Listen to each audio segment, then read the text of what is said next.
Hello, everybody. I'd like to welcome you to our first session in the fourth edition of the Non-Monogamies Contemporary Intimacies conference, which will run from today until the 26th of September. My name is Christian Klesse. I work at the Department of Sociology at University of Manchester, and I will moderate this first session. The NMCI conference is usually a biannual international gathering of researchers and activists. However, because of the pandemic, we have decided not to run a face-to-face conference in this particular year. The full fourth version of the NMCI conference will take place in Chile next year.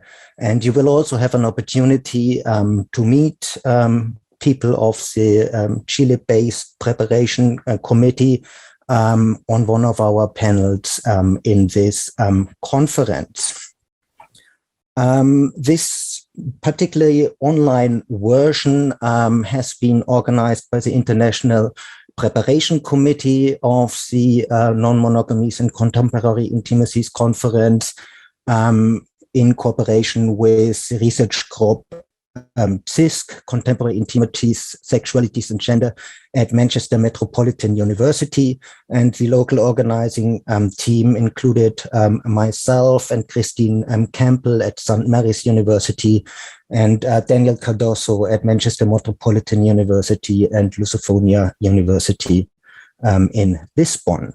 So I would like to welcome you to our first panel, which is on questions of consensual non-monogamy, the pandemic, environment, and ecological politics.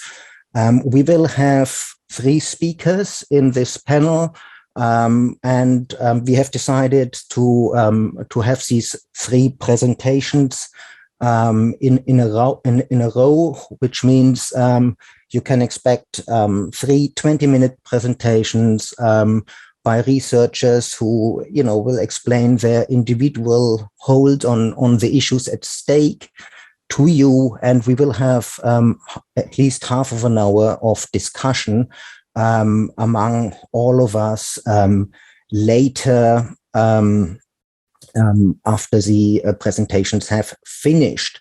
The discussion will be a moderated discussion. The moderator in this session is Christine Campbell. So please use the question and answer function if you have questions or comments, and if you like to engage in the discussion of the papers. You can write your comments and questions from now onwards. But of course, you can also do that later in the discussion period. Okay, I would like to announce our first paper. Our first speaker is Andrea Newerla from Germany, who has over the last few years worked at the university, Justus Liebig University in Germany, and will soon move on to a new position in the Department of Sociology at the University of Salzburg. And Andrea is currently involved in doing research on online dating. And yeah, her paper is called Dangerous Liaisons, Alternative Intimacies. Sorry, that was the wrong title. COVID-19 and the need for exclusive choice, Corona crisis and intimate relationships. Okay, Andrea, please. Yeah, thank you, Christian, for the introduction. I will start my presentation. Sorry for my voice and my concentration capacities. I have a light cold, so I try to do my best right now. Okay. The name of my talk will be COVID-19 and the need for exclusive choice. First, I will show you a short overview about what I want to talk about the next 20 minutes. First of all, to the introduction. In order to limit the spread of COVID-19 pandemic, the German government, as well as other countries, were relying primarily on physical contact restrictions. Citizens were urged to reduce their physical contact to an absolute minimum. It was assumed that it is clear with whom physical proximity was shared under contact restrictions and with whom it was not. In a world shaped by hetero and mononormativity, however, it is the bourgeois nuclear family that is seen by many as a legitimate place for physical proximity. If one takes a look at the public debates in the corona crisis, it was noticeable that in relation to the question of necessary physical contacts, terms such as person of one's own household, family, and life partner were used above all. As a result, the public debate was one-sided, and little was reported about how people realized intimate relationships beyond the hetero and mononormative ideals.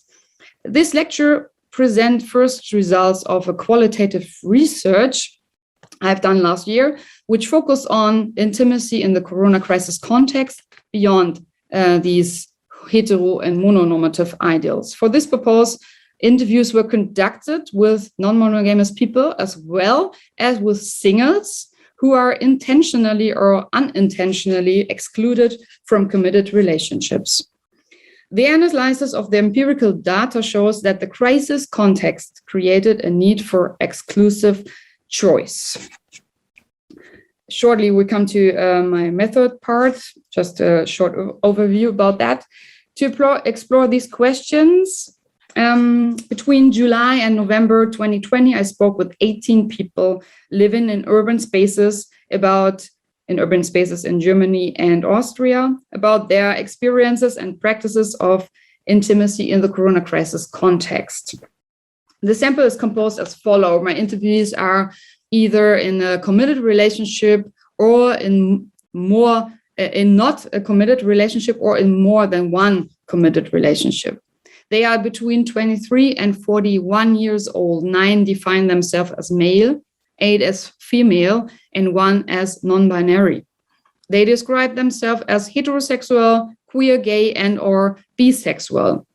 They are relationship anarchists, polys, and non-monogamous people, singles who are looking for a monogamous partnership, but also singles who see themselves as non-monogamous and are looking for diverse relationship forms. They are mainly socialized in Germany and Austria. 4 interview partners have a migration history, and most of them have an academic background. So let's move to the results of my study.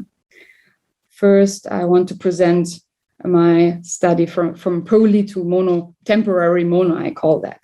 With the beginning of the pandemic, those in multiple or non-monogamous relationships faced similar questions. How can I see and share physical closeness with my partners when that closeness becomes a health risk? How do I deal with partners who have a different risk assessment than me? And how, with which partners do my partners also share physical proximity? And do I have to tell my partner if one of my other partners does not behave in a corona compliant way? My interview partners report that questions like these worried them at the beginning of the pandemic. This and discussions in the polycules and partnerships moved them to decide to reduce physical contact to an absolute minimum. In the interviews, they describe the consequences that this insight had for their intimate relationships. For example, some state that they closed their relationships or polycules to further physical contacts as long as a pandemic continues. Others described a change in the practice of existing intimate relationships. They practice physical closeness with only one person, while other partners were kept at a distance. This does not necessarily mean that relationships are broken off, but rather that the form of shared intimacy has changed in some cases. Some of them just moved to mediatized forms of intimacy. However, in some of my interviews also experienced exclusion, like Judith, a 30-year-old woman from Berlin. She was in an unclear relationship constellation with Michael even before COVID-19. Michael lives in another city and is also in an open relationship with another woman. Corona has changed the relationship between Judith and Michael. She describes that she can hardly see Michael anymore. He is worried that he might get infected with by the contact with Judith. And he is worried that he will then put his girlfriend and his flatmates at risk of corona infection. For this reason, contact with Michael during the pandemic has been limited to mediatized communication. They write messages and talk on phone from time to time. Judith notes in the interview that this form of communication is also becoming less and less. She feels increasingly excluded, but sees the necessity of Michael's behavior. In the interview, she says, quote, "COVID just set the priorities more clearly. Who belongs to the inner circle? The COVID logic totally contradicts that." She means the open relationship in this case, because you have to set priorities. The exclusion experience has increased Judith's need for more intimate partners. She wants to meet new people, and she would like to find someone with whom she can be intimate from time to time, someone she can have sex with and she can cuddle with, like a buddy. But getting to know new people, is very difficult in pandemic times, because classical places to get to know each other, such as Späti in Berlin, like bars, clubs, circle of friends, and so on, are no longer available due to contact restrictions and curfews. That is why people turn to digital ways of dating, even if they have previously rejected this way of dating. And this brings us to a second part of my empirical findings: dating on distance.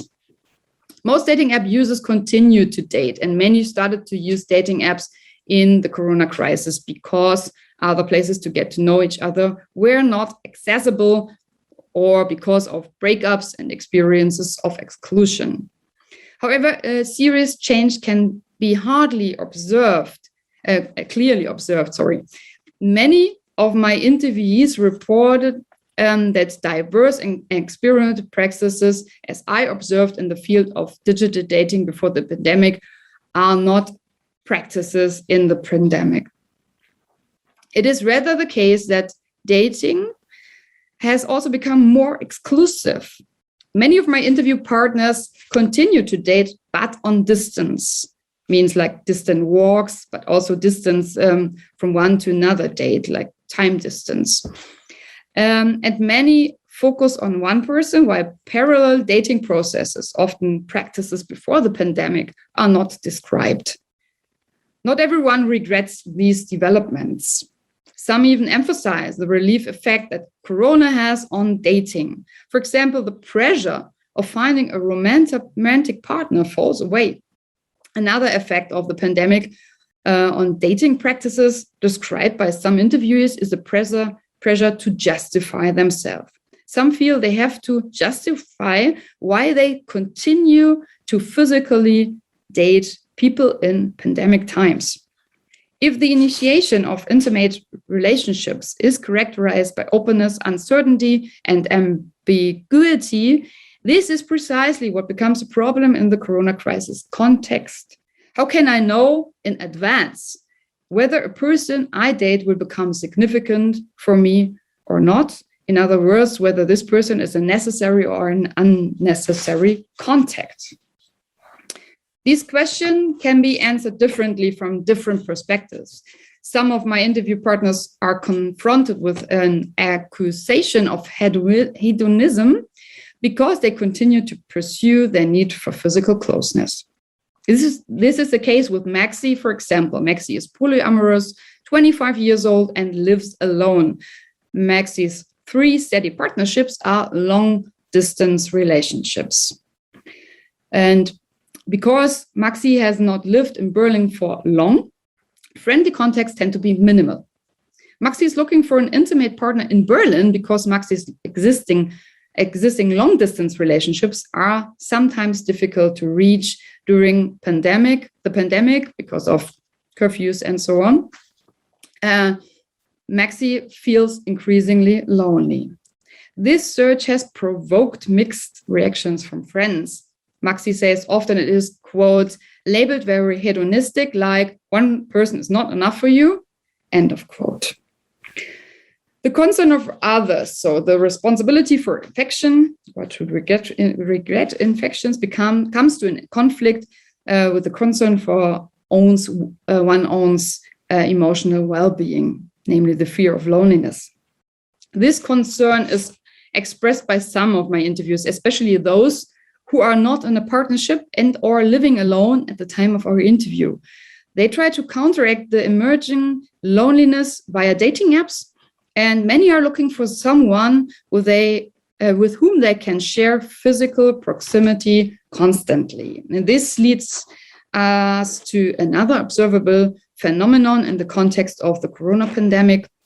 Quite a few interviews report looking for a corona buddy, a person with whom they can share physical intimacy in a more committed way. Beverly, for example, who is in his mid-30s, single and lives alone in Berlin.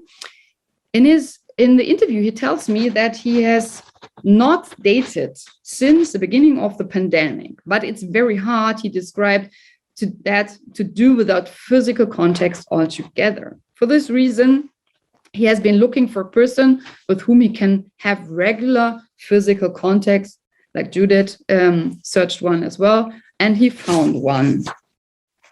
The basic motive for this form of intimate relationship is not romantic love, even if the partnership is characterized by a certain degree of commitment and exclusivity, as is the case above all with the romantic love model. Commitment and exclusivity are indeed the result of negotiations between the intimate partners, but the reason for these negotiations is the corona crisis context and the risk of getting infected. It is not so much the fear of losing the uniqueness as a partner that characterizes the romantic love model. Interview partners also report that previously weak connections to people were fixed and even made exclusive due to the COVID-19 pandemic. Paul, for instance, he is in his early 40s. At the beginning of the pandemic, he had an undefined, unfixed, intimate relationship with a woman. Both are non-monogamous. Before COVID, they met from time to time, but Paul didn't want to start a romantic, committed partnership. Actually, he wanted to start dating again, but COVID changed everything. Out of concern of infection, they agreed to share physical closeness only with each other. For as long as the pandemic lasts, at least, the contact restrictions and curfews made it more difficult for them to continue seeing each other. Since it was allowed to continue, at least in Berlin, to visit one's life partner, you don't had to be married, you had to announce that person life partner. That was the reason they formalized their relationship from a certain point of time on. Paul described this development as follows, quote, at the beginning of COVID, it was also like this that we jokingly said, well, then we'll just claim the life partner rule for ourselves. And so it stayed a bit like this now, end of quote. And at the end of the interview, Paul points out that he is satisfied with this situation at the moment, and he don't want to date or meet other women. Now I will come to the end of my to the conclusions. Yeah, Are there 5 minutes, Andrea? Yeah, I will get it. Is there no time for experiments right now? That's the great question. And is this maybe changing our intimacies? Distance rules and reduction of contact to an absolute minimum move people to choose exactly with whom they want to share physical proximity. People who are in non-monogamous intimate relationship models feel forced to deal with that openness. On the other hand, people experience exclusion through processes of monogamization. They feel excluded and feel loneliness. Through serial exclusive dating, people try to initiate intimate partnerships despite limited opportunities and, unlike before the pandemic, tend to concentrate on a small selection of potential partners. The processes of mating have become more committed and exclusive in the corona crisis context. At least this I can say for last year. So 2020. And finally, people come together in pragmatic, intimate relationships through a corona partnership. Intimate partners avoid multiple intimate contacts outside the relationship by granting each other physical exclusivity. The necessities triggered by the COVID-19 pandemic move subjects to choose precisely with whom physical closeness is shared and with whom it is not. More non-committal and less exclusive forms of intimacy are considered irresponsible by all of my interviewees. It is not the time to play, says one of my interview partners. At this point in time, it is not clear if these developments will remain corona phenomena or whether this will have long-term effects.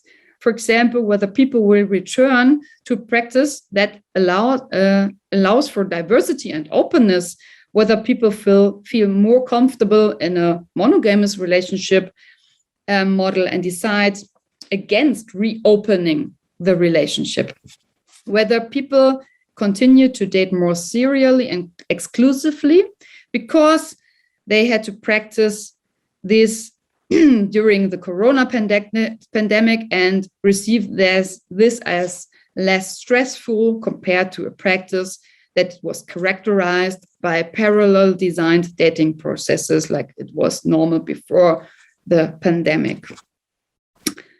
Now how people will concretely shape their intimate practices when physical proximity is no longer a health risk remains open at this point. And with this, I will close my talk and thank you for your attention. Thank you so much, Andrea, for your inspiring, very interesting research. We will have plenty of time for discussing later in our discussion session. I would like to announce our second speaker. I'd like to welcome Leehee Rothschild, who is doing a PhD at Manchester Metropolitan University. Their research topic is on queer and polyamorous families in practice, housing choice, child rearing, and law, and explores or studies polyamorous practice in Israel. The title of Leehee's presentation is Dangerous Liaisons, Alternative Intimacies in Israel in the Time of COVID-19. And please take the floor, Leehee.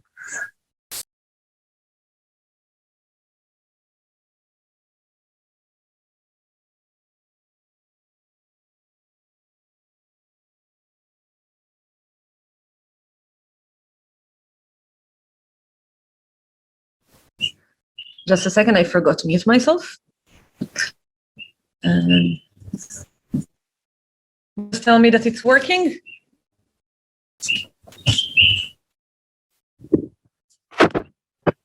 Yes, now it's fully visible for me at least, yes. Okay, great.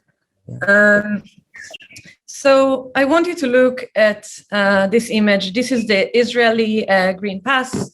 And as you can see, this path, which allows vaccinated and recovered Israelis to enter spaces at the time of COVID, presents a family of a mother, a father, and a child. This family, who's added on a holiday allowed by the path, this family is a mononormative, heteronormative, couple-centered family. And this image of the family was at the heart of the planning of COVID-19 regulations throughout the pandemic, and especially during time of lockdown. So what I'm going to do here in the next 20 minutes or so is discuss the reinforcement of couple-centrism during the pandemic, specifically speak of the case of the Israeli lockdown regulations, and present the coping strategies of Israeli polyamorous and queer individual and how they came along with the non-couple-centered choices to improve their well-being during the pandemic.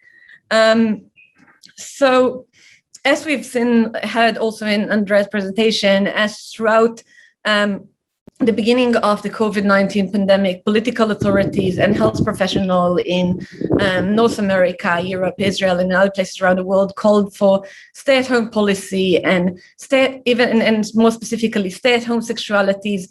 People were warned of the dangers of promiscuity and encouraged to limit themselves to the one partner with whom they were cohabitating.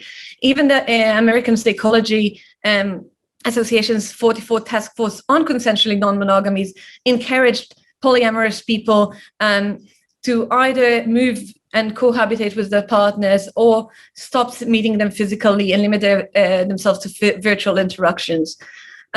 This created a new form of pandemic intimate citizenship, which was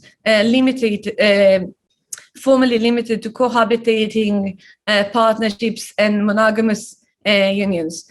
Now, people of marginalized sexuality suffered more from the social distancing regulations because both the sexual and relational practices tend to differ from this mononormative and couple-centered model. And as we've also heard in Andrea's lecture, but also in other research exposed, the processes of monogamization in polyamorous communities in which people often favor their primary partners or and close down relationships. As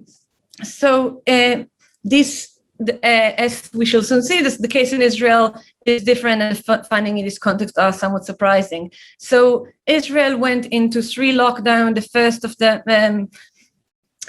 them starting in March 2020, and the last of them ended in February 2021. In all those lockdowns, there was a movement restriction ranging from 100 meters to 1 kilometer from home, and it required for social distancing from anyone who's not part of a person's household. The movement there were certain exclusions to the movement restrictions, ranging from grocery shopping to medical emergency, and a few more we'll soon examine. Now, the lockdown in Israel was very couple-centered. The nuclear family was set as the organizing unit around whose the regulations revolved. The shared household was seen as the organizing space in which people should limit themselves, and was assumed a safe space. There was lack of recognition of any other alternative intimate structure, and specifically disregard of people living alone and not cohabitating with partners or single people. The mononormativity of the regulation shines even more starkly when we're looking at some of the exclusions from from the movement restriction. So access for divorced parents was allowed to their children, while any other form of parental relationship and non-biological parental relationship or other significant caregivers in children's life were cut off the children in their lives. The mikvahs, in which religious women need to soak in order to maintain their intimate relations with their partners remained open, allowing the religious couple to continue their sexuality and their intimacy, while no account was given to the sexuality of single people or people, polyamorous people, people living in non-couple-centered constellation, not cohabitating with the partner, and weddings continued taking place throughout the entire time of lockdowns. At times they were limited to only 10 participants, but there was a constant push to increase the numbers of participants and allow the wedding to go on. In the research I present here involves 14 participants that I've interviewed in semi-structured interviews as part of my broader PhD project, in which I specifically asked them about their experiences at the time of lockdowns. This refers to the first and the second lockdown, as the data was gathered between May and October 2020. The participants are aged 25 to 57, and they're all Jewish and secular, with a diversity of sexual orientation, gender identities, and relationship types. And most of them are having white-collar jobs. They were recruited in snowball recruitment, and data here is partially anonymized in accordance with the preference that participants have expressed regarding the use of their names and details. So the surprising finding is that Israeli, which is based on Israeli culture, is that Israeli polyamorous and queer people who are living in non-couple-centered arrangements have been uptaking what's been described as a DIY approach to the law, which is a characteristic of Israeli culture of alternative politics, as is defined by Cohen and Mizrahi, which means that Israeli people tend to circumvent or bypass or completely disregard the law under different circumstances for individual profit. And most people during the COVID-19 pandemic have undertaken certain forms of individual and collective forms of ethical disobedience, meaning they violated the regulation to a certain level, from minimal to complete, under individual justification. Many of the people also described this as a form of reclaiming intimate citizenship that disregarded non-couple-centered models and ignored their living choices. So there was a scale of this ethical disobedience ranging from high-risk management, which was undertaken by 3 polycules, which means that people were meeting outdoors, but violating the movement restriction, but maintaining social distancing. There were people who were undertaking practice of capsulating, trimming the edges, and binge sleepovers, on which I will expand, and meeting only very specific chosen group of people in some sort of chain that was cut off from one another. There were people who were going on as usual and just living on their life, and there were people living in kibbutzim, which was an organized collective form of disobedience, on which I shall later expand. Now, I'm going to give one example for each of one of those forms of ethical disobedience, and show how these choices that people have made, combined with their choice to live in a non-couple-centered model, contributed to their well-being and resilience throughout the pandemic. So the first example is Dalia. Dalia is a 56-years-old woman who lives in a 2-unit duplex with her partner and a gay couple with whom they've been co-parenting 2 children, and as well as their child from former marriage that she's been co-parenting with her ex-husband. And as for all of the adults in this constellation have been belonging to a high-risk health group, they've mostly socially distanced during the pandemic, aside from the fact that the children continued meeting their girlfriend in the yards of the house while maintaining social distance. But at the same time, Dalia explained that the fact that they were living together in such a big house, and the fact that they were 7 people, actually prevented them from having experienced any sense of isolation or loneliness. They constantly have someone to talk with. At the same time, they never felt obliged to talk to someone or to spend time with someone, because they knew that that person could always find another adult, another person, another support figure, and were not dependent on them, which allowed them a strong sense of freedom and a very good balance between togetherness and separatedness. So Dalia says it was very clear to us since COVID erupted that we willingly locked down. And again, you know, it was fine, it was nice. We almost hadn't worked on this time, but the kids were here and the familial atmosphere was really present, because, you know, you always have someone to speak with, share dinners and such. So Dalia also said that her experience, she actually experienced more familial time, more strength, a stronger sense of connection to her family and to her partner and to her children at around this time. Other people were taking, who were not living in such big constellations, often undertook a method of capsulization or creating pods. In some cases, these pods were comprised of chains of people who were not directly meeting one another, but allowed each person involved in this constellation to keep on meeting 2 people or 3 people while exposing the others to minimal risks. So, for example, Eli was living alone above his partner, Yotam, and in a different city to his other partner. Talia kept on meeting both of these people because he said, I hadn't planned on living alone in a world in which I wouldn't see anyone all day long. And each one of these people kept on seeing specific people that they had chosen to allow themselves to continue functioning emotionally and socially. And it was all very agreed and communicated upon. But Eli actually faced the consequences of violating the regulation as he cycled over to meet Talia and was fined 500 shekels for breaking the movement restrictions. So aside from the fact that it induced much anger in him because he felt like the system was not taking into account people like him who are different in other living situations and only looking at families and the couples and their children, it also made them change their policy of the way of meeting and move to a form of binge meetings. Instead of spending one evening together and going their own ways, they ended up meeting for 3 or 4 nights consequently, in order to minimize the risk of exposure and the need to travel between cities.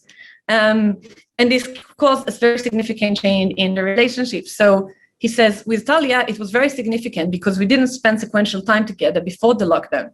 We spent evening together and they'd go away the next day. And suddenly it happened that we spent together 3 days in a row, long periods of time consequently.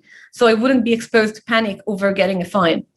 Now, the thing is that their ability to do these binge sleepovers, and which was true for other constellations that I've interviewed, was a result of the fact that they were not that Eli and Yotam were not living together and were living in different separate apartments, one above the other.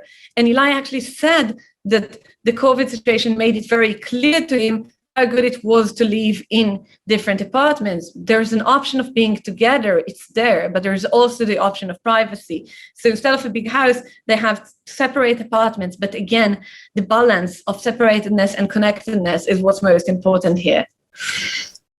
There were other people who were simply completely disregarding the regulations. There was one polycule that I've interviewed in which people, 3 people who are living together, Roy and Shir, who are living with Aviv, with Shir's romantic partner, and they said, we meet everyone that feels safe and comfortable with meeting us. We don't limit ourselves in any way. So in their case, they come to polyamory from a very individualistic approach, and they value most of all individual freedom. They also look with this approach at the state, and they view the state regulation regarding COVID as a limitation of personal freedom and as too much involvement in personal life, and they viewed their choices as part of resistance to the state powers. Finally, the final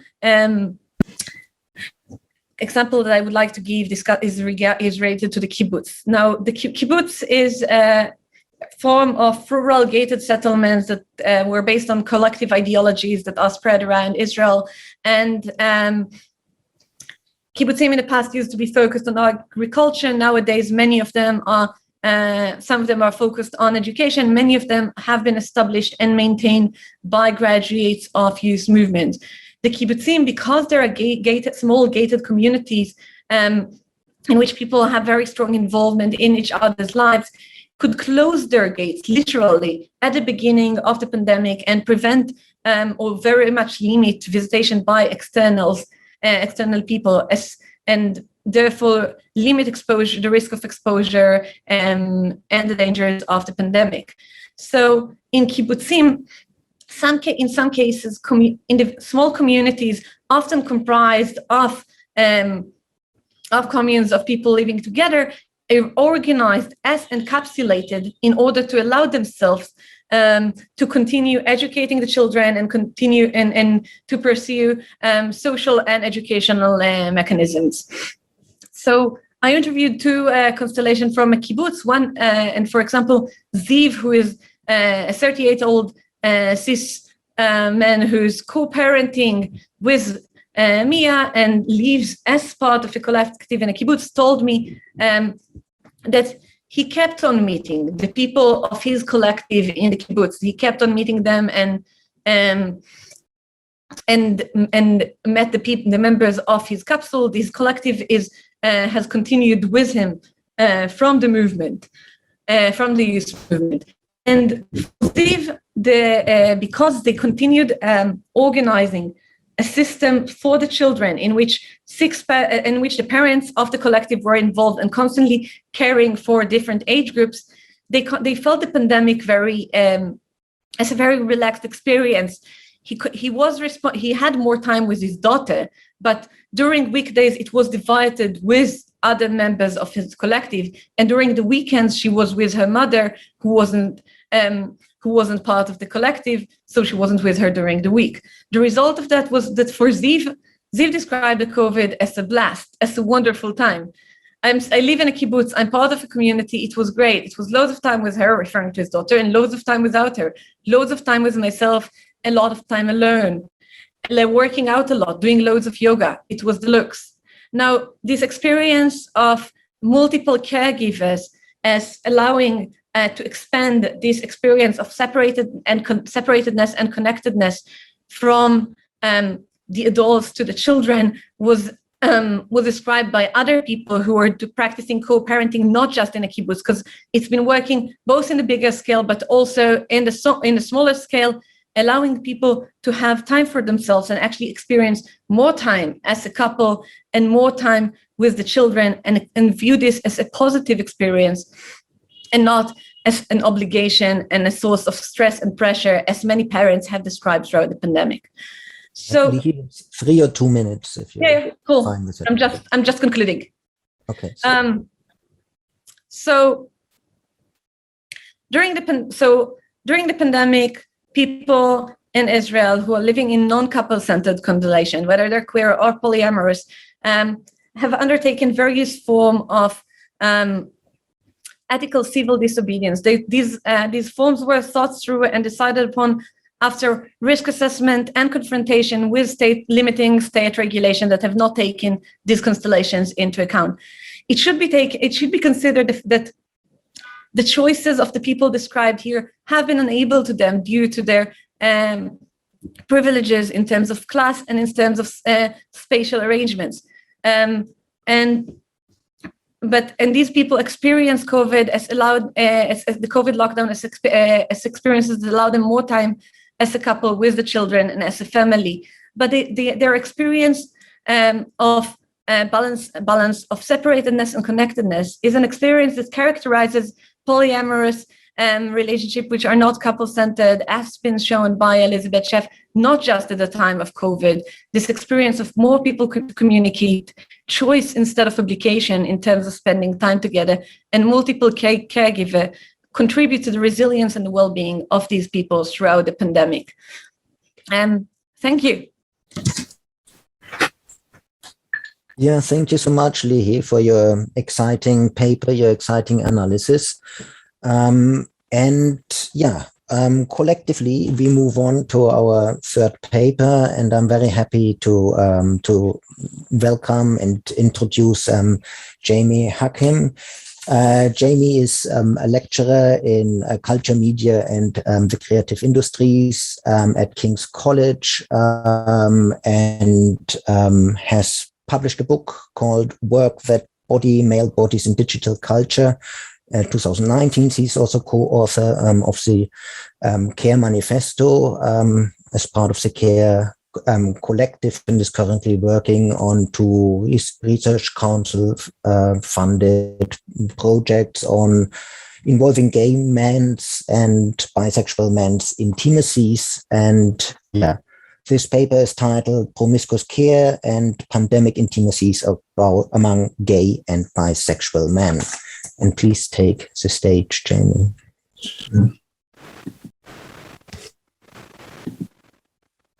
Is that sharing? Oh no, hold on.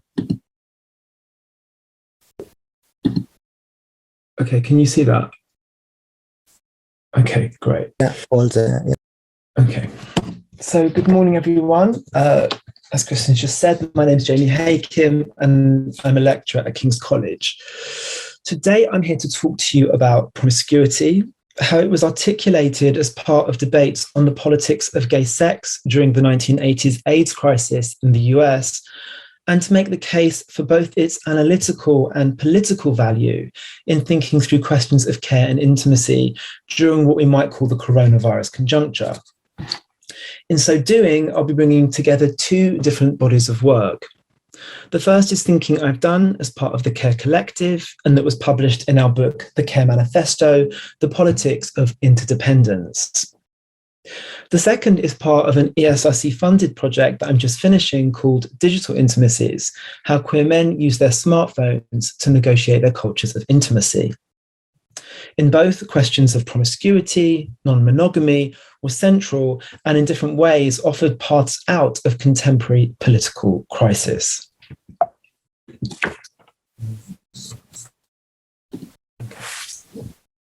So I'll start with promiscuity and the Care Manifesto. Published at the beginning of the COVID-19 pandemic, the Care Manifesto is a political manifesto with 2 parts. In the first half, we look at the multiple crises that are engulfing the world: political, economic, environmental, and now epidemiological, and diagnose them as crises of care. After 40 years of neoliberals promoting the idea that societies are best thought of as being comprised of individuals whose only relation to each other is ruthless competition, it's no wonder that we're experiencing deficits of care at every scale of social life. In this part of the manifesto, we outline what the problems of carelessness look like at these different scales, starting with kinship, and then moving up to communities, states, economies, and then the world, and why this carelessness is precisely why we're in the polycrisis, as Adam Tooze calls it, that we currently are. So the second part of the manifesto is a utopian imagining of a post-neoliberal society in which care is the organizing principle. There's no time to get into the detail of this today. So what I'll do is discuss the proposals which are most relevant to our present discussion, which is care at the scale of kinship. We begin this part of the manifesto by examining the failures of care at this scale, noting how, despite advances in queer and feminist politics, a heteroreproductive model of kinship remains very much hegemonic. This model not only fails those of us who fall outside its narrow parameters, but it also fails those who operate within it. This model is profoundly gendered, overburdening cis-het women with caring responsibilities, especially in a neoliberal context where, over the past 60 years, more women have entered an increasingly precarious workforce with diminishing public support for childcare, elderly care, and care for sick people.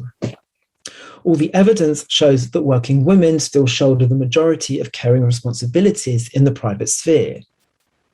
Those who can afford help outsource these responsibilities, mostly to working class and migrant women of colour. we then look to different models of care that move beyond these narrow confines to think about how we might remedy these failures. These include African American forms of childcare, LGBT plus ideas of families of choice, and Indigenous models of care that conceive of human and non-human relationships as a form of kin. And one of the models that was very important for us was that one that emerged in LGBT plus communities during the early days of the AIDS crisis. This crisis can be conceived of as many things, but one thing it most certainly was a multifaceted crisis of care, rooted precisely in the space where heteroreproductive, neoliberal, and neoconservative logics converged. People living with AIDS, mostly gay men, trans women, intravenous drug users, and specific migrant communities in different contexts, were failed by governments, big pharma, the medical establishment, and the wider public, none of whom mobilized sufficient resources quickly enough to meet their caring needs. Most importantly for today's discussion, many gay men and trans women living with AIDS were also failed by their families, the primary unit of care in these neoliberal times, who had homophobically or transphobically rejected them. The wide open gaps vacated by the hegemonic forces of care during this crisis were filled by grassroots and activist organizations, such as in the Anglo-American context, ACT UP, Gay Men Fighting AIDS, Buddies, and the Terrence Higgins Trust. These organizations drew together gay men, lesbians, second-wave feminists, and people of color to not only demand that these forces care about people living with AIDS, but also developed a range of initiatives that provided care for them. To make sense of these new forms of care, in the manifesto, we draw on ACT UP member Douglas Crimp's essay, How to Have Promiscuity in an Epidemic. This essay was a response to the idea, advanced not only in the media, but also by gay leaders, that one origin of the AIDS epidemic lay in the sexual promiscuity of gay men. Crimp retorted that what the so-called promiscuity of post-Stonewall sexual cultures actually meant for the epidemic was that gay men multiplied experimental sexual practices beyond the penetrative sex that was one of the more common routes of HIV transmission. He wrote that some gay leaders insist that our promiscuity will destroy us, when in fact it is our promiscuity that will save us. Here, Crimp uses the concept of promiscuity not in the sense of casual, indifferent, or fleeting, but in that of multiplying and experimenting with the ways gay men were intimate with and cared for each other. These experimental intimacies ultimately served as the basis for the safer sex initiatives developed by groups like ACT UP that went on to save countless lives. In the manifesto, we use Crimp's argument to advocate for an ethics of promiscuous care. We argue that we must multiply and experiment with forms of care beyond those provided by the heteroreproductive family and the neoliberal market, and that routinely fail so many of us. We argue that this ethics should be applied to every scale of social life, in ways that not only build radically new forms of care, but that also valorize existing forms of care, which have been devalued for too long. This would involve completely degendering care and recognizing that everyone, regardless of gender, flourishes not only when they are cared for, but also when they do the caring.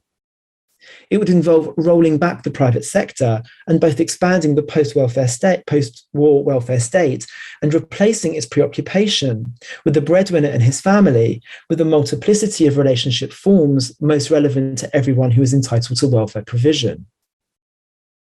Promiscuous care would also involve imagining peoples from whom we think of ourselves to be separated from by distance and difference as if they were kin. And if we have any hope of averting imminent climate catastrophe, we should follow Indigenous systems of thought and care for the non-human world as if it were family. So as you can see, promiscuity has proven enormously productive for the Care Collective in terms of thinking about political questions outside of sexual politics. In the second half of this talk, I want to use this idea of promiscuous care to return to questions of sexual politics, but in a different, though not entirely unrelated context to the early days of the AIDS crisis, in order to think through some of the practices employed by queer men to negotiate their intimate lives during the coronavirus pandemic. So this comes out of a project I'm currently wrapping up that explores how queer men use their smartphones to negotiate their cultures of intimacy. It began in July 2019 with interviews planned for the beginning of 2020. So whilst coronavirus was obviously not built into the research design of the project, it inevitably became a part of it. And what I'm going to talk about specifically is the way that two of our UK-based interviewees who practice consensual non-monogamy struggled to live out their intimate lives during different stages of the UK lockdown, precisely because of the mononormativity embedded with these restrictions. Resonates a lot with the two presentations we've just seen. So for those of you unfamiliar with the UK restrictions, they have shifted continuously throughout the pandemic, being at their most severe between March and June 2020, when UK residents were prohibited from mixing with anyone outside of their household, except for essential shopping or an hour of exercise. The most significant change for our purposes was the introduction of support bubbles on the 14th of June 2020, which allowed single people to join another household without having to physically distance. When it comes to queer men's sex lives in particular, a series of legal measures and different forms of advice had been introduced throughout this time. So for much of 2020 and 2021, when we were carrying out our interviews, only sex between adults in a single household or bubble was legally permissible. Monogamy was not explicitly prescribed, but of course, given the hegemonic logics which govern our sexual cultures, it was very much implied. For instance, the UK's Deputy Chief Medical Officer, Jenny Harries, advised if the two halves of a couple are currently in separate households, ideally they should stay in those households. The alternative might be that for quite a significant period going forwards, they should test the strength of their relationship and decide whether one wishes to be permanently resident in another household. This is advice, by the way, which the ex-Health Secretary and Chief Architect of the UK's coronavirus response, Matt Hancock, couldn't adhere to. He was photographed having an affair, to cut a long story short. Given their mononormativity, following the rules posed the greatest challenge to our participants who practice consensual non-monogamy.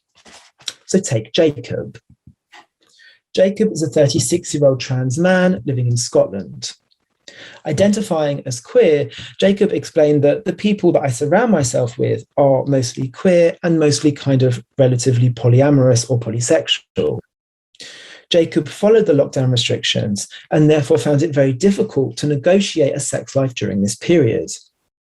I reached out to one of my friends who I thought was most likely to be up for creating a bubble. But then again, I know that they live with somebody and they also have other people that they would maybe consider for similar setups. So I didn't want to come on too hard. That didn't happen.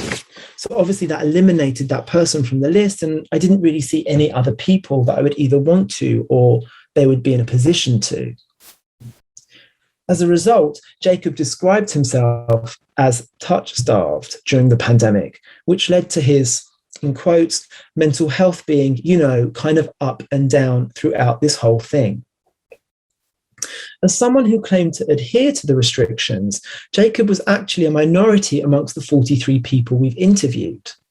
Most broke the rules and replaced them with their own harm reduction techniques, either reducing the amount of sexual partners they had, or using a lateral flow test once available, or even isolating before extra household sex. One of the most sophisticated harm reduction strategies we captured in the project was developed by Gareth, who is a 37-year-old cis gay male living in London. Prior to the pandemic, Gareth frequently enjoyed attending sex clubs on London's gay BDSM scene, as well as practicing BDSM at his and others' homes. One of the striking things about his interview was the obvious relish he took in negotiating the terms of his sexual encounters before they took place. a typical feature of BDSM scenes, gay or otherwise. This appears to have set him in good stead for developing his own harm reduction techniques in the new legal and material conditions of the pandemic. He told us, in terms of sexual intimacy, it's now a smaller cohort of 5 people, where we sort of agreed going into lockdown, it's not realistic to trust ourselves to not have sexual contact.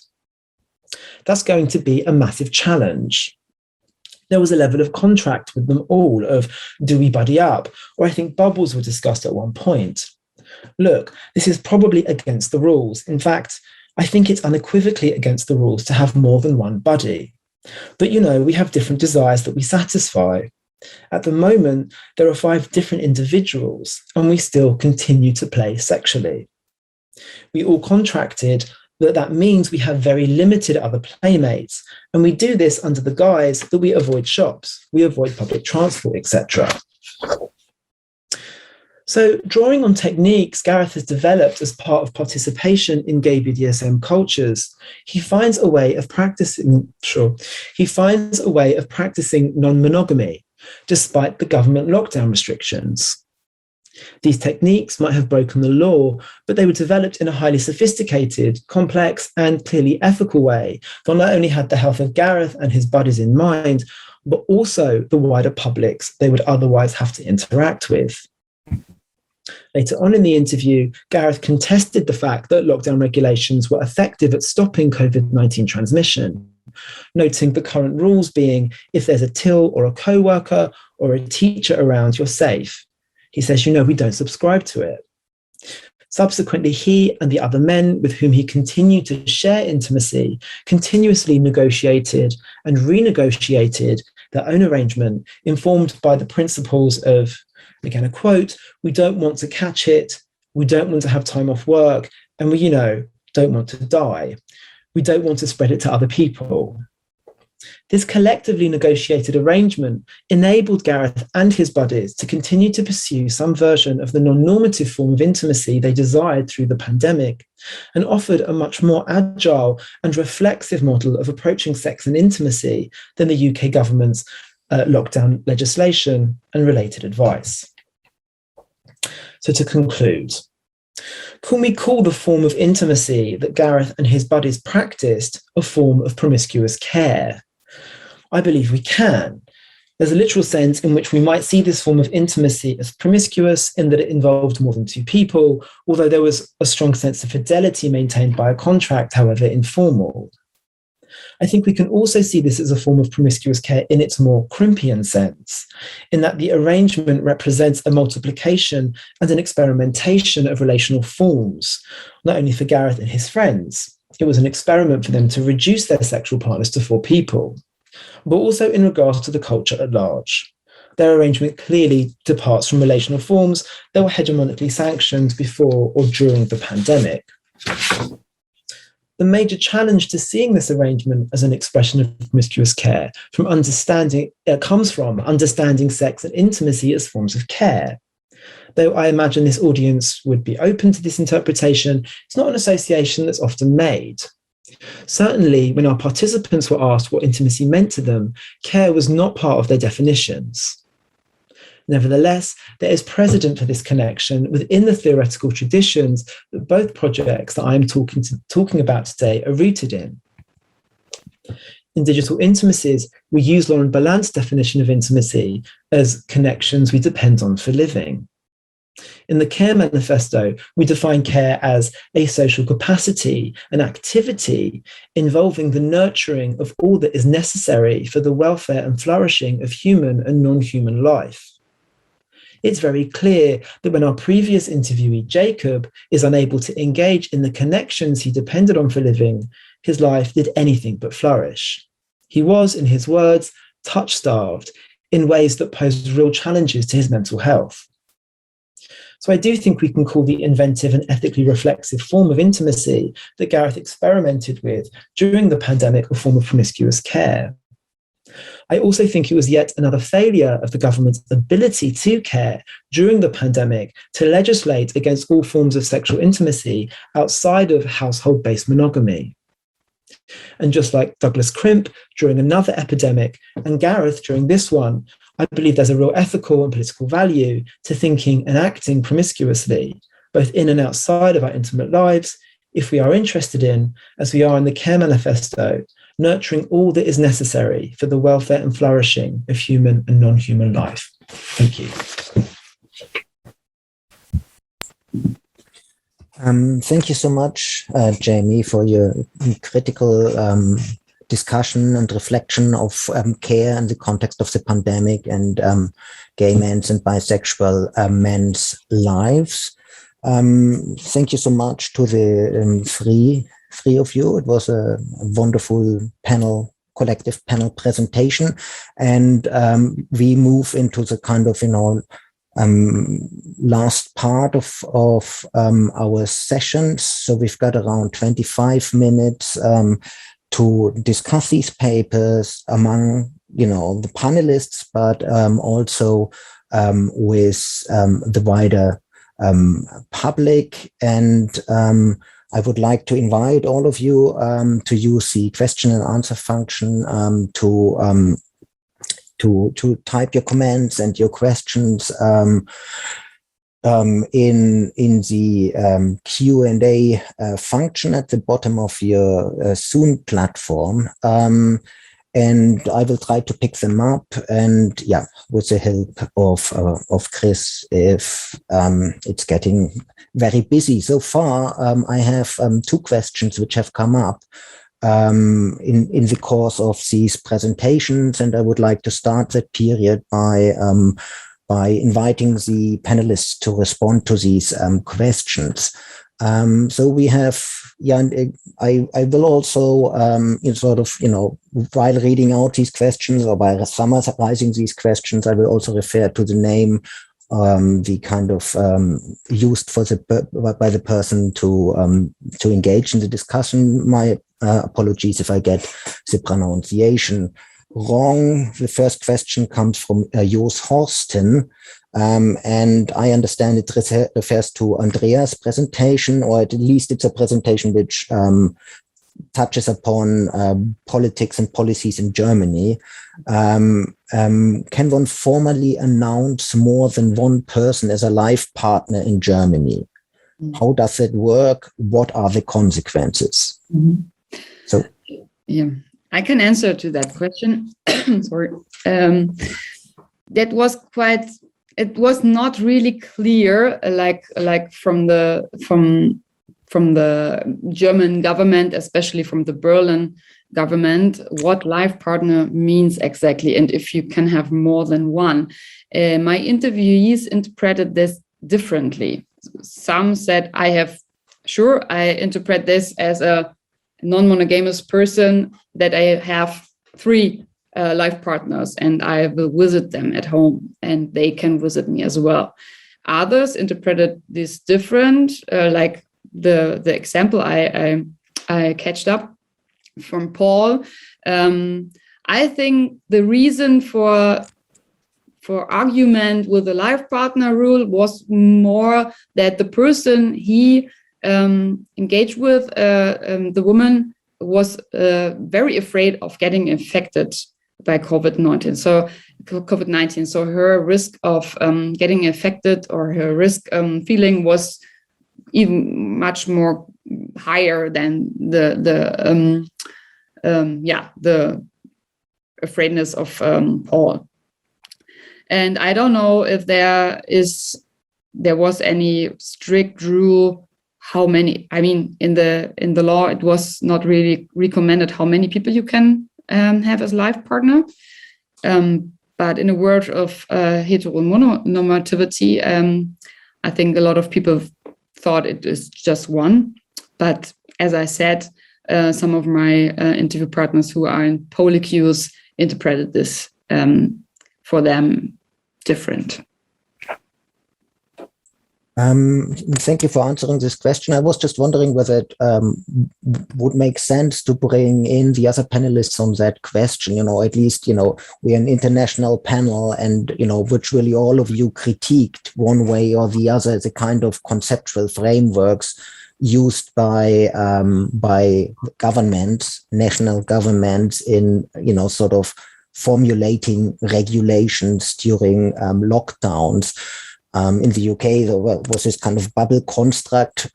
A bit later on, I was just wondering whether Jamie wants to say a few words about it, and Leehee, you as well, of course, from reflecting on the situation in Israel. Yeah, I mean, Christian, you're right with it. I mean, I suppose the bubble construct did allow for some maneuverability, I guess, outside of this very kind of conventional, traditional idea of like a married couple or whatever, entirely monogamous kind of two people kind of situation. And I think some of our participants did talk about exploiting that. I mean, Jacob couldn't manage it for whatever reason, but yeah, some people did kind of do that. And just I really like his conceptualization of kind of breaking rules as some sort of civil disobedience, because yes, I mean, all the people, I mean, we just called it breaking the rules, but we saw all of our people kind of practice forms of civil disobedience, apart from a couple, and that were kind of, for different reasons, very kind of strictly adhering to the rules. In fact, it might not even have been they were strictly adhering to the rules. It could just be that they were frightened, and so they just weren't meeting people regardless of what the rules were. So, but yeah, you're right. I think that bubble construct did allow a little bit of legally sanctioned maneuverability outside of mononormative setups. I mean, yeah.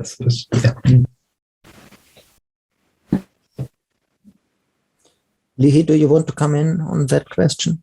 Yeah, I started talking and realized that I should unmute. As he said, in Israel, there were no sort of bubble constellations, like formally sanctioned bubble constellations. And there was simply no regard to people who were not sharing a household, whether in any form. But people did create their own bubbles out of thinking of like both individual well-being and like risk assessment. And they were trying to combine this concept by creating the bubbles. And people did take over various ways in which the restrictions were not enforced in order to make the movement around during the pandemic. As I said, the example of like binge sleepovers allowed people to be in the same household for long periods, and then nobody came and knocked on the door and checked how many people you were staying at a house at a certain time. So the challenge was moving around and being in the streets.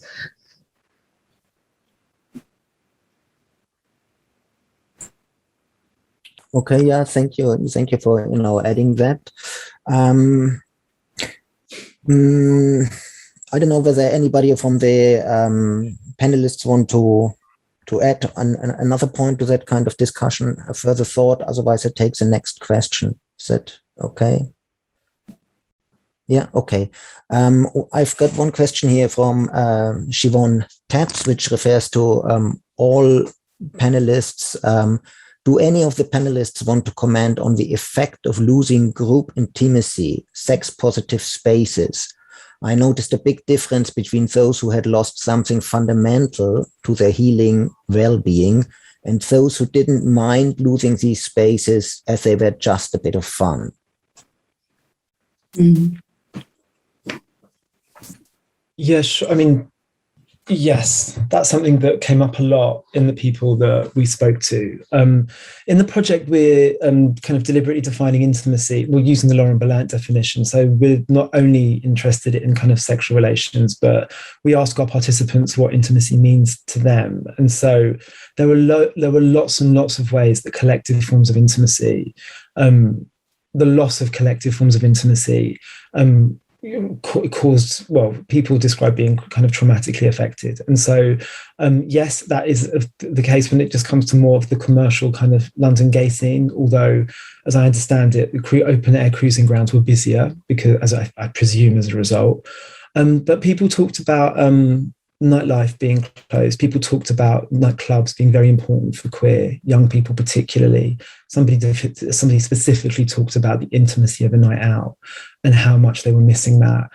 Something else that has come up in our discussions is the diminished forms of sexual health services that now exist because they don't want people to come into the actual service itself. So you get a kit, which you do at home, and then you might have a phone call.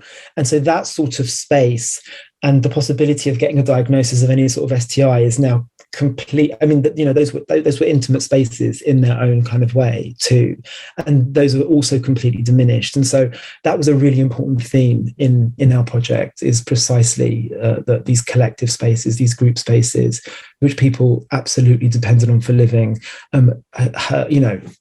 stopped existing. In some ways have continued to exist in diminished form. Sexual health services haven't really returned to what they existed before. And that's been a massive problem for our interviewees. Absolutely. I'm glad that somebody brought that up. Maybe I can say some words about that. It was not so much a topic in my interviews. Some people say similar things than Jamie said about closing clubs, and especially in Berlin, it's a quite important way to meet people physically.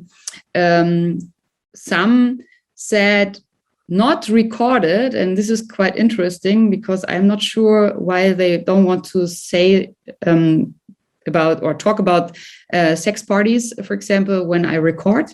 Maybe they had, they're afraid of getting justified because of this, because it's more health risky or something. Some said in informal talks that they organize or get to kind of sex party organized illegal somewhere around Berlin. When they talk about that, they say it's important for them to do that further, also during the pandemic. But it's smaller. It's more. More. They said it's more safe because we know each other and we meet and we and as it started to have tests, they organized these kind of meetings that everybody had to test before come to that party, for example. Yeah, that's what I can say about the topic. I can also say that in my interviews, this did not come up as much. I think that the people who spoke about the importance of communities and larger events were also the people who actually just continued living as usual. Some people did mention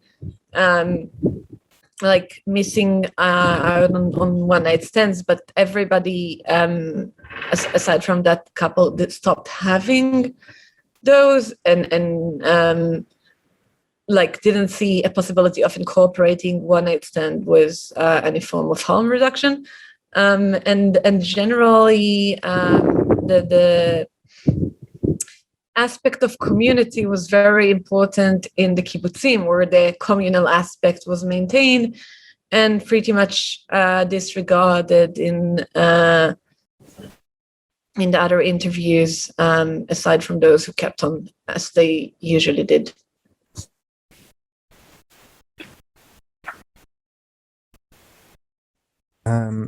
Thank you for all of you responding to that question. I just wanted to ask Christine, I understood from the Q&A section that you wanted to come in on that issue. Or was it a misunderstanding? That was a misunderstanding. Okay. That's good. Then, I would like to, to invite, our audience, if you would like to participate in the discussion, please, put your question in the written word, type it out, or your comment, and we will take that up. In the meantime, I would like to Sorry, Andrea? Yeah, I have a question. Ahead, yeah. It's possible to discuss. Yeah, of course. Go Because ahead.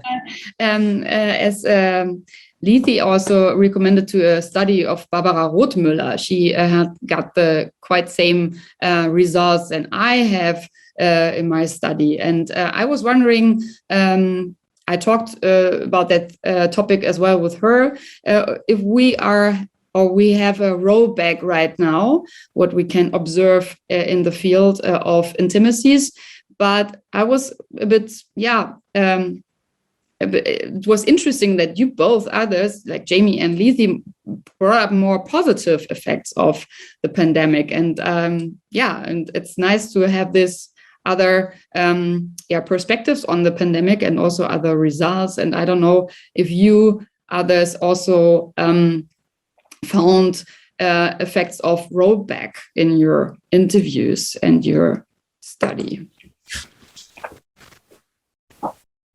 like getting to the monogamization and maybe not being so experimental and diverse and open as it was before the pandemic. Yeah, I mean, to be clear, my participants did not have a good time during the pandemic. Gareth, I'm so pleased we found him. I mean, we didn't go in trying to research non-monogamy or intimacy, and we certainly obviously didn't go in trying to the coronavirus. It was much broader, and the interviews were about how they used to use other forms. It was. So I'm focusing on a particular thing, but in this presentation, but they didn't have a good time. Gareth was really fascinating in lots of different ways, the guy that did manage to make it work in a very particular way. In fact, Jacob was more representative of the sorts of people, who we ended up speaking to, that actually our overall findings are much more in common, I think, Andrea, with what you found, is that I wouldn't talk about it in terms of rollback, but just in terms of being able to have any sort of intimate life. I mean, I think one person had an entirely digitally mediated relationship for 3 months, and then that was quite an intense experience for him. But most people talk, and one person talked about, I think, and Dre, you talked about this too, about enjoying not having the pressures of dating. So a couple of people did talk about that, but most were just frustrated and were not able to engage in the sort of intimate life they did. And people talk, touch-starved came up twice in 2 different interviews, that expression, to be touch-starved, and also being traumatically affected. So no, just to be clear, Gareth was, as I say, I'm glad Gareth exists, and we're able to explore the possibilities that that participating in these sorts of alternative cultures enabled someone to do. But mostly, no, people didn't enjoy the pandemic.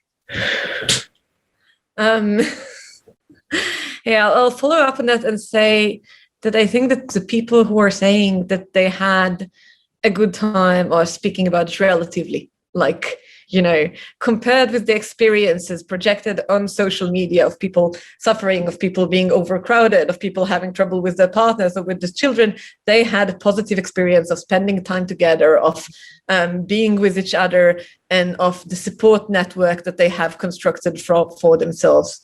I can say, as I said a few minutes ago, people stopped having, in many cases, one-night stand, or ceased meeting up with friends with benefits. There was only one case in which one of my participants stopped meeting with her partner in a closed distance because she was working as a nurse, and the other partner of that partner was in a high risk group, and so they only met outside for a long time. And for them, it was a very challenging and trying experience. And I think that for most of the people, the fact that their forms of civil disobedience, or I also really like the concept of promiscuous care harm reduction based practices, then these practices allow them to continue the lives with a significant connection to their most intimate relationships and maintain some sort of positive existence and positive approach throughout the lockdowns and throughout the pandemic. Mm-hmm. Yeah, maybe what I mean is not really a rollback in the possible forms of intimacy, like being in a committed partnership, also in also in more than one committed partnership. This was possible in the pandemic as well with people I talked to. But what I mean is the other forms of intimacy and other intimate relationships, like friends with benefits, like a one-night stands. It's also kind of relationship or short-term relationship. And all these kind of forms of being intimate together with no name or being in progress or these kind of intimate relationships or forms weren't there, as I didn't observe them in the time of Corona crisis and curfews and contact restrictions. I don't know if this is the case in your studies. I mean, ours did. I mean, they did it less. I mean, our participants engaged in hookups on things like Grindr and, friends with benefit situations, but they did it much less. They did it often with a sense of guilt. And they obviously did it with a fear that they might get coronavirus. So they did do it, but it wasn't the flourishing, I suppose, it wasn't as full-bodied as perhaps they might have wanted it to be. It was constrained. And so the gay men in metropolitan centres we spoke to did participate a little bit in the cultures of sex and intimacy they were used to, but not in anywhere near the amount or the intensity they were able to before the pandemic. Mm-hmm. In my case, aside from two of my participants, then all of them refrained from, who are in like enabling relationship, refrained from practices of hookups and friends with benefits for the times of lockdowns, when there was like a decrease in the infections rate and easing out of the regulations. Then they did engage in this form of practices. It's just not during lockdowns. I hope you don't mind me coming in here. We basically we're kind of getting close to the end of our session, but we still have a few minutes. And I thought we use a further question which has popped up in the chat in order to give each of you, of the panelists, an opportunity to say a few further thoughts about your research and your research interest. And the question is by Giovanna Escobar Mota. I wonder whether there are further urgent questions that you wish to explore in research after all this experience with the pandemic. So are there sort of, let's say, did your research inspire you? That's how I understand the question, to do more and different kinds of research, and it would be nice to hear your views. I researched online dating before the pandemic, and I did it while the pandemic, and I will do it in the future as well, because it's a very interesting theme. And yeah, the pandemic was a bit. I was wondering what is happening. So I started to make interviews last summer, and I will go further with the interviews. I now contact my interview partners from the last year to do an interview with them again, because I really like the idea of getting this development. Maybe we'll catch some developments. I don't know. What's really interesting in what is happening right now is to see the mobility of intimate relationship, that they are changing, and they are not changing alone because of the pandemic. They will change again, and they changed in the past, and they will change in the future. So it's in progress. So I mean, we've got a lot of writing up to do, so we're not going to be doing anything for a while. But I think the thing that's most fascinated me is because ours are very kind of site specific. We're looking at London and Edinburgh, basically. And one of the things that kind of fascinates me is the effect of the pandemic on the city. And the city's changed. There are a lot of empty shop fronts that are yet to open in London anyway. And that has also had an effect on queer spaces, which were closing down anyway as a result of the increased kind of property values that London's experienced over the last 10 or 15 years, and the different attitudes to kind of business and small business and stuff by kind of local government. And so, as I said before, one of the things that I'm interested in is the kind of spaces and where collective sorts of intimacy interpreted differently, how they, what's happening to them. And the pandemic has been another jolt, I think, in quite certainly in my lifetime. I'm not sure what's going to happen, but at the moment, it's a very different city. There are less not immigrants, less tourists. People aren't going into work in the actual city. There's less kind of businesses supporting. And so I'm interested in what is going to happen to London and to queer life and queer space in London after the pandemic settles, whatever that means. So yeah, that's the next thing I'd be interested in looking at, I suppose. So this data is part of a bigger project in which I'm looking at practical aspects in the life of polyamorous and queer people who are living in non-couple-centered formation. And the reason that I defined it this way is that I'm interested in practices and not in identities, and how people lived in choices affect their lives.